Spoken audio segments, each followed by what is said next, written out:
Now the serpent was more subtle than any beast of the field which the Lord God had made.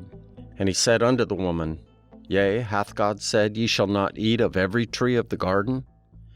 And the woman said unto the serpent, We may eat of the fruit of the trees of the garden, but of the fruit of the tree which is in the midst of the garden God hath said, Ye shall not eat of it, neither shall ye touch it, lest ye die. And the serpent said unto the woman, Ye shall not surely die, for God doth know that in the day ye eat thereof, then your eyes shall be opened, and ye shall be as gods, knowing good and evil. And when the woman saw that the tree was good for food, and that it was pleasant to the eyes, and a tree to be desired to make one wise, she took of the fruit thereof, and did eat, and gave also unto her husband with her, and he did eat. And the eyes of them both were opened, and they knew that they were naked. And they sewed fig leaves together, and made themselves aprons. And they heard the voice of the Lord God walking in the garden in the cool of the day. And Adam and his wife hid themselves from the presence of the Lord God amongst the trees of the garden. And the Lord God called unto Adam, and said unto him, Where art thou? And he said, I heard thy voice in the garden, and I was afraid, because I was naked, and I hid myself. And he said, Who told thee that thou wast naked?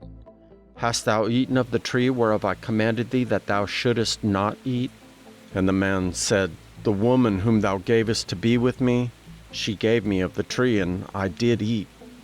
And the Lord God said unto the woman, What is this that thou hast done? And the woman said, The serpent beguiled me, and I did eat. And the Lord God said unto the serpent, Because thou hast done this, thou art cursed above all cattle, and above every beast of the field. Upon thy belly shalt thou go, and dust shalt thou eat all the days of thy life. And I will put enmity between thee and the woman, and between thy seed and her seed. It shall bruise thy head, and thou shalt bruise his heel. Unto the woman he said, I will greatly multiply thy sorrow and thy conception. In sorrow thou shalt bring forth children, and thy desire shall be to thy husband, and he shall rule over thee. And unto Adam he said, Because thou hast hearkened unto the voice of thy wife, and hast eaten of the tree, of which I commanded thee, saying, Thou shalt not eat of it, cursed is the ground for thy sake. In sorrow shalt thou eat of it all the days of thy life. Thorns also and thistles shall it bring forth to thee, and thou shalt eat the herb of the field. In the sweat of thy face shalt thou eat bread, till thou return unto the ground. For out of it wast thou taken, for dust thou art, and unto dust shalt thou return. And Adam called his wife's name Eve, because she was the mother of all living. Unto Adam also and to his wife did the Lord God make coats of skins, and clothed them.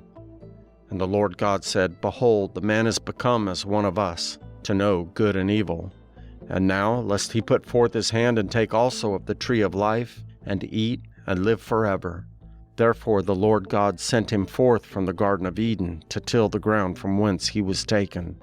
So he drove out the men, and he placed at the east of the Garden of Eden cherubims, and a flaming sword which turned every way, to keep the way of the tree of life.